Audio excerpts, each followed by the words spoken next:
Pam, param, pam. Cadê seu chapéu, Jedi? Esqueci o chapéu, falhei com Indiana Jones, gente. É isso, tá na hora dos games aqui no palco da CCXP. Aí é a sua especialidade, aí você samba. Vambora. Legal, legal. Vai ser muito massa, porque agora a gente vai receber o diretor criativo de Indiana Jones e o Grande Círculo, Andersson!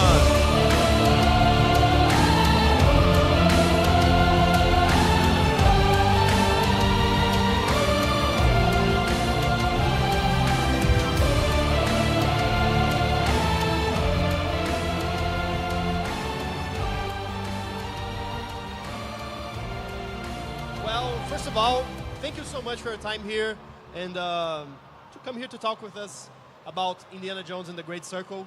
Just a couple of hours from launch, how are you feeling? Yeah, it's been a ride. We've been working on this about 5 years now, so couple hours left until people can get their hands on the game, early access. So it's exciting and honestly a little bit scary. I can imagine, yeah. So I'm a big fan of the franchise, and I've learned that this game is set between Raiders of the Lost Ark and The Last Crusade. So why did you choose this specific point in the life of Indiana? So we at Machine Games, we are massive fans of Indiana Jones. We love the character, we love the IP, and the two best movies, arguably, but they are Raiders of the Lost Ark and Last Crusade. So we wanted to have Indiana Jones in his prime, and there's a little bit of unexplored space in the story, what happens in between those two movies that we wanted to explore.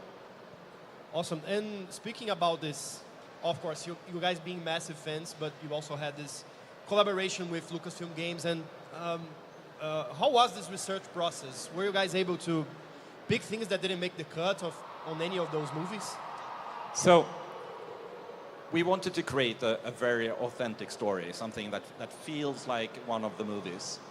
But of course it should be original. It needs to stand on its own. So collaborating with Lucasfilm Games was great there. Like, they are experts. They have this amazing vault of information, everything about Indiana Jones, like photos from the movies, all that kind of stuff. So working with them, having their expertise, getting the story right, creating a real, authentic Indiana Jones story that we could build the game around. And the Indiana Jones movies have a particular feeling. You know an Indiana Jones movie when you watch it, of course. But so, what is the biggest challenge of capturing this feeling and putting it into a video game? Well, it is a video game, so it needs to have all the elements that you recognize. And specifically for us, we wanted to put you into the shoes of Indiana Jones, like make you feel like Indiana Jones. And that's a challenge in itself. But recreating all the cool stuff you see in the movie, the action elements, the traps. He's a professor, he's an archaeologist, but he's also like a charming brawler and explores epic tombs. So getting all those elements in there and getting you to feel like you are doing it, you are choosing to do the same things that Indiana Jones would. And he's afraid of snakes. Yeah. We will see snakes. There might be 1 or 2 snakes in the game. And you mentioned this part about being Indiana Jones, but of course the character itself is very iconic, and being like played by Harrison Ford, and you have his likeness in the game.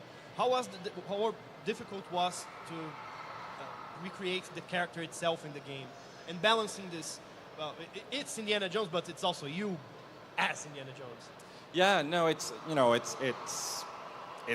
a challenge, right? We have this instantly recognizably iconic character that we want to portray on the screen. So everything from how he looks to what it does, we wanted to recreate all those things from the gameplay, from in the cutscenes, how he speaks, how he moves, and that's why we were so incredibly lucky to get to work with Troy Baker.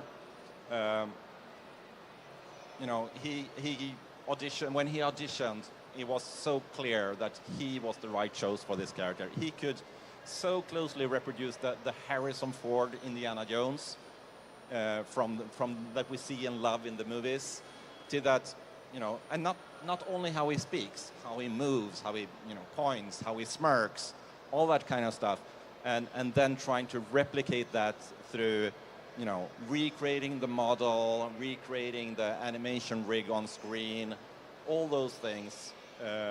And then once you have that, also get that to work with the gameplay. So let's talk about gameplay. Yeah. A little. Well, moving to the gameplay itself, like one of the things that stood out the most since the game was revealed was that Indiana Jones and the Great Circle is a first-person game, and which is a perspective that obviously you and all the developers at Machine Games have extensive experience with. So why did you guys decide to make a first-person game in the first place? It is a question that we do get asked a lot. It's the best perspective is the answer. We love first-person games. It's a really great way to you know, use the first-person perspective to tell a story. The easy answer is, like, we wanted to put you in the shoes of Indiana Jones. We wanted you to feel like being this character, and first-person is really the best perspective for that.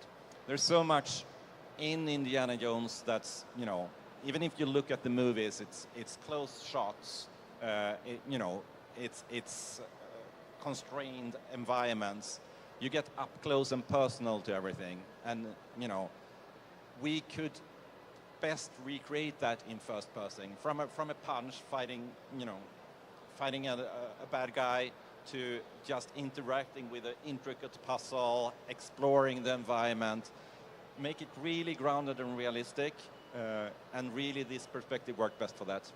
And the game promises to have a lot of action sequences. And one item is the most important for Indiana Jones, which is the whip. So, but the whip is much more like a tool. It can be used as a weapon, but he can use also to, you know, to hang around everywhere. So, what is the biggest challenge of making this whip such an important item in this game? Yeah, no, it's such an iconic part of Indiana Jones, right? So we knew from the get-go that this would be fundamental, getting that right. So spending the effort, you know, doing everything we could to make the whip fun to use, big part of the gameplay, across all the aspects of the game. Like, not only the combat, where you can use it to, you know, disarm people or pull them in to hand-to-hand and punch them in the face, but also to the more adventure like parts of the game, like scaling walls, climbing up a wall using the whip, or using it to solve puzzles, like trying to fit that into every aspect of the game and getting it to feel right. And that's where it becomes hard, right? Because a whip is a very physical thing. Like, so we had to combine, you know, complex physical simulation, but we also wanted controls. We have had fantastic animators, you know, trying to merge that with the physical simulation. But there's more still. Like, it's the feeling, how it looks, how it sounds. You know, there's so many whip sounds in the game. We actually we went to visit the Swedish bullwhip champion. Apparently there is a Swedish bullwhip champion, amazing guy. He knows how to handle a whip, and we recorded a ton of sounds as he's doing, you know, these whip things. Yeah, it was fantastic. I can only imagine how hard it was to make the whip look as realistic as possible in this game, because I know it's hard. It's a very hard thing to do.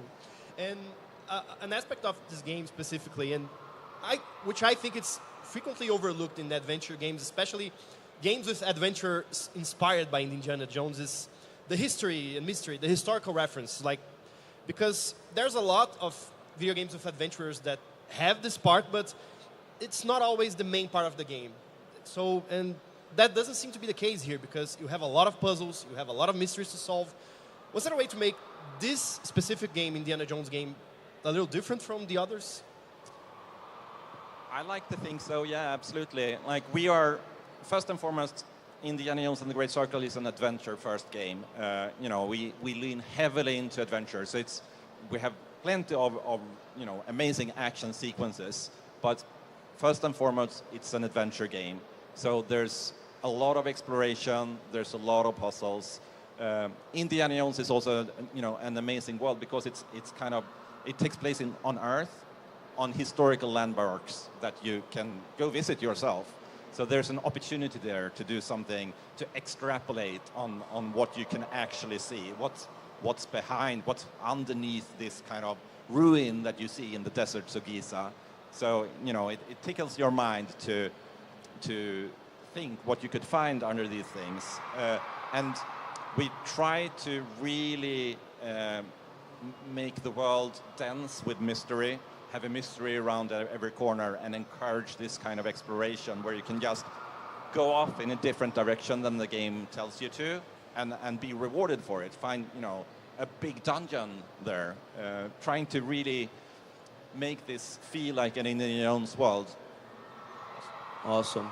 And I think I can say, like a big Indiana Jones fan, that this game feels like a love letter to Indiana Jones, because when you watch an Indiana Jones movie, you feel everything from the soundtrack, from the, you know, the movie theme, to, you know, the snakes, to the way Harrison portrayed it. But talking about the game, and what can you say about what the game has to offer for people who don't know Indiana Jones, and maybe they can watch the movies and then play the game?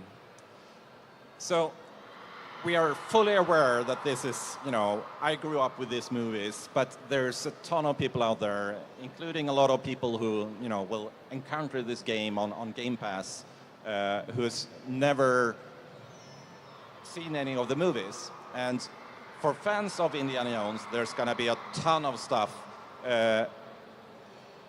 you know, fan things, cool stuff that you will recognize from the movies in there.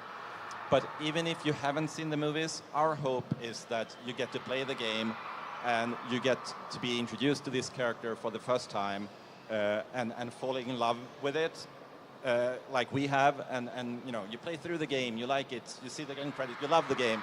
Now you want to go and see the movies. So we become a point of introduction for the franchise. Well, Jens, our time is up. Thank you so much for your time, and best of luck in launching the game. Thank you so much. Very, very soon. Thank you, yeah.